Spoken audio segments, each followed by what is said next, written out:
Hi everybody, welcome to my homestead and welcome to my channel. My name is Jared. If you haven't already, please make sure to subscribe. So if you haven't seen this already, there's a massive IT outage worldwide today. And they're comparing this to Y2K, and it's also a record-breaking event. So let me show you how I came across this. So you remember Caitlin from Anticipating Christ's Return.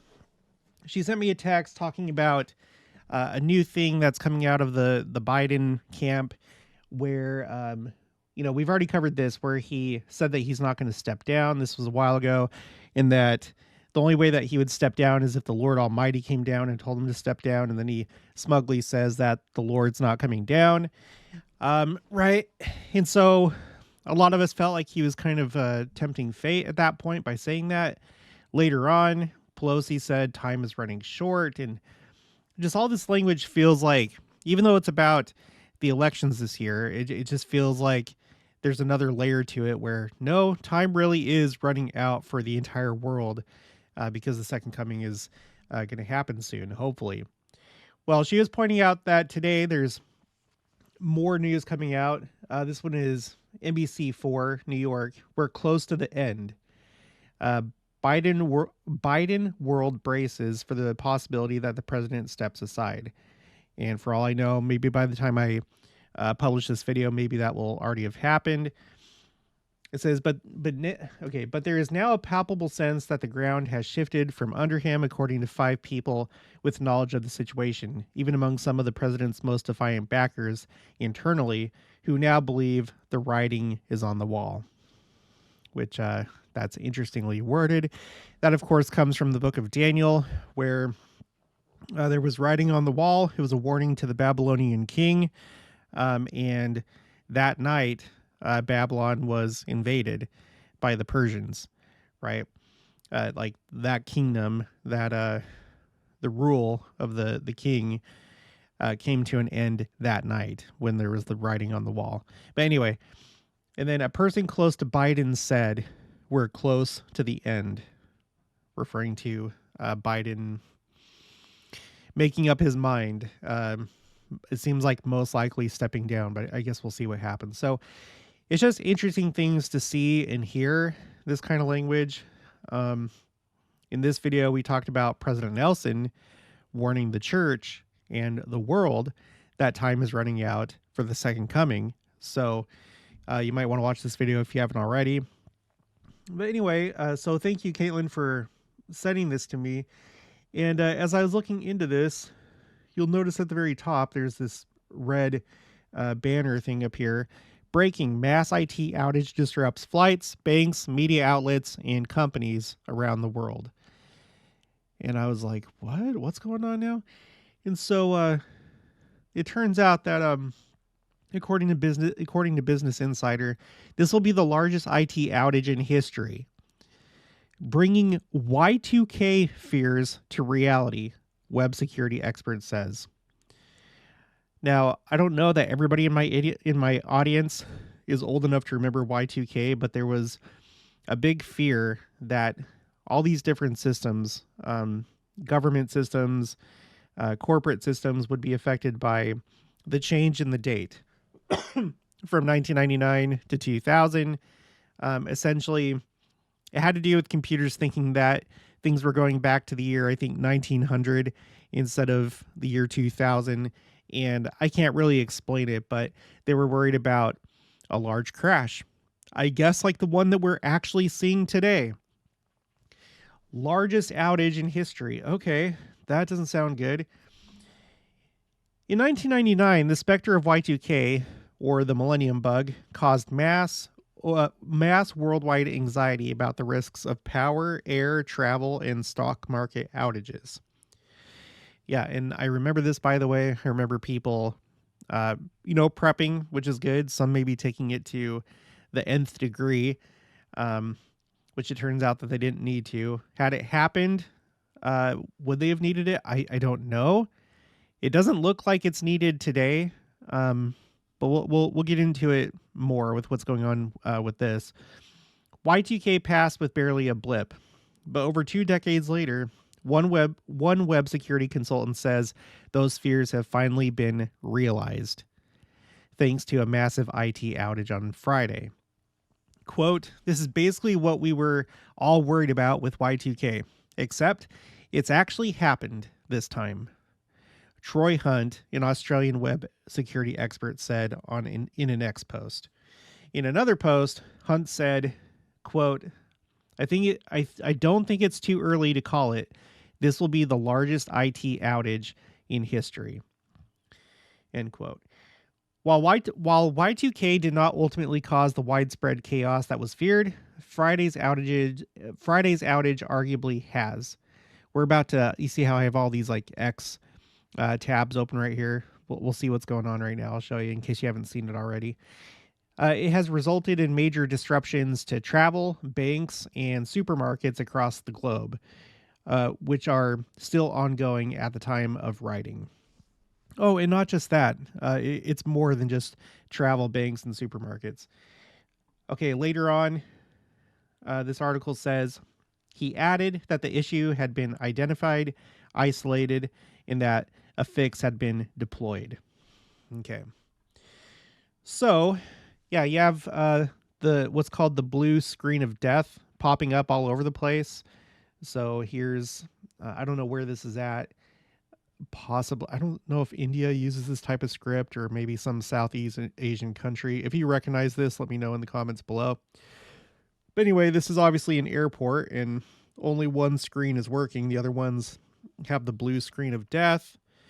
Here's another airport. This is Denver Airport here in the United States. And here is the visualization of what took place today. You see all this, let's see, maybe I should zoom in a little bit. You see all the planes in the sky.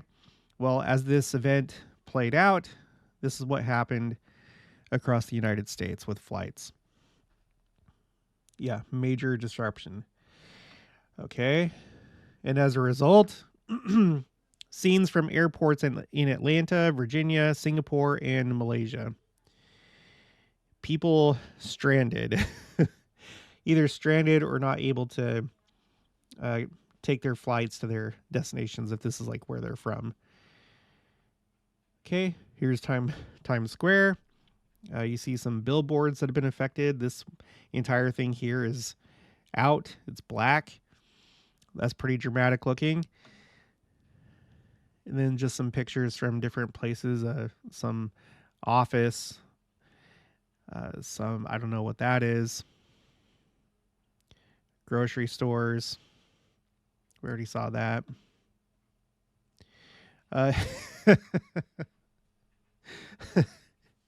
It's even affecting your local weather forecast.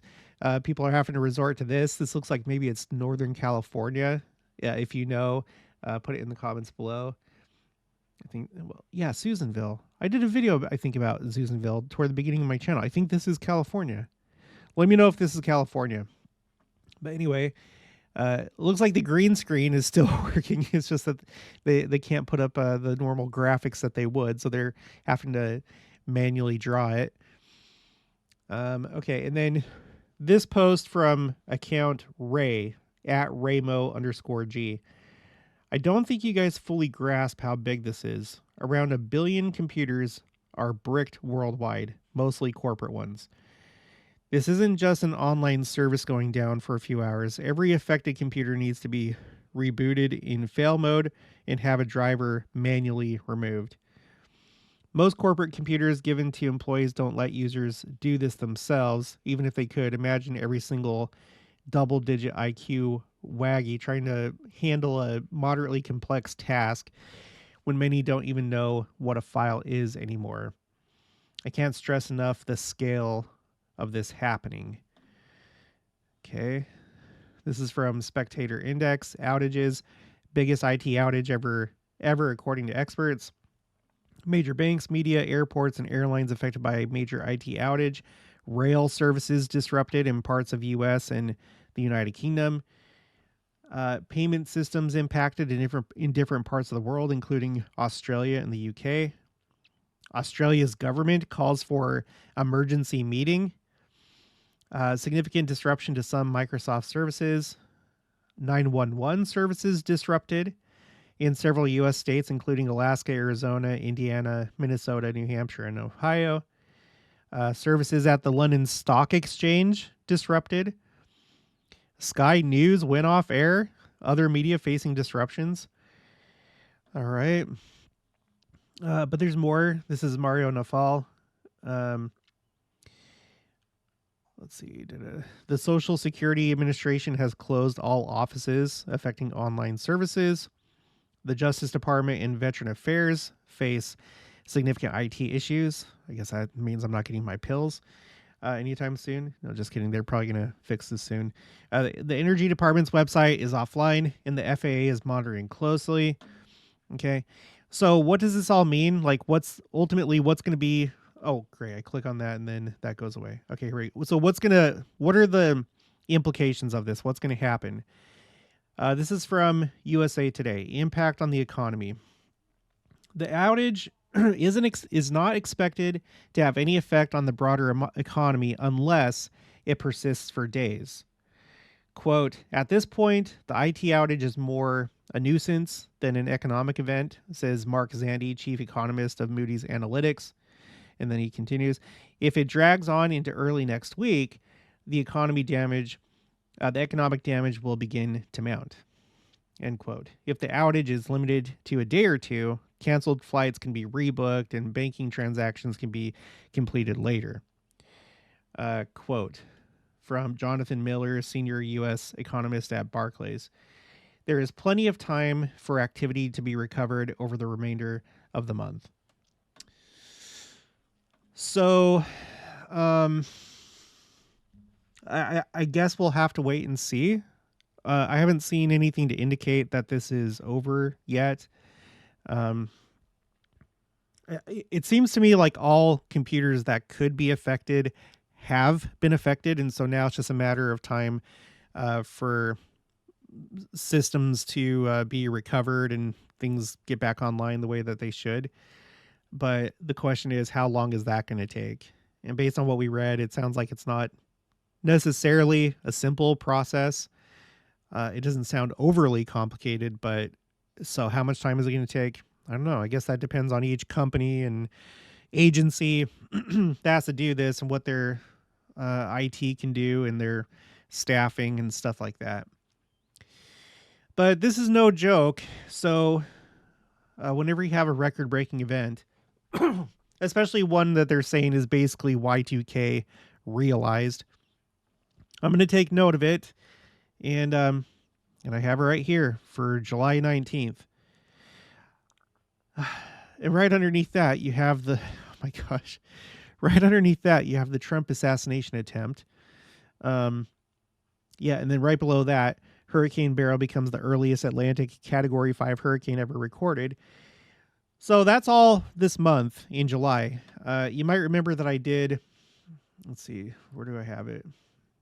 You might remember that I did this live stream at this point 4 weeks ago. Halfway through 2024 so far.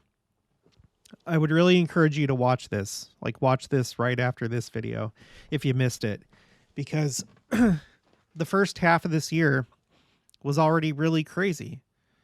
A lot of crazy things have already happened. And in the video I talked about what's the second half of the year going to look like. I'll bet it's going to be even crazier. And so far, I don't think I've been wrong about that. It seems like that was a pretty good prediction. I'm not saying that I'm a seer, but I can recognize a trend when I see one, and I think that you can too. So I'll put a link for the live stream in the description box below. You really might want to watch that and then process what we're seeing right now. I say again, Hurricane Beryl, the earliest Atlantic Category 5 hurricane ever recorded. A couple weeks later, there's a Trump assassination attempt. And then about a week later, the largest IT outage in history, which people are saying is basically having the same effect as what they feared for Y2K. So this is how we're starting this second half of the year. Okay, well, that's going to be it for this one. Who knows what my next video is going to be, what's going to happen next.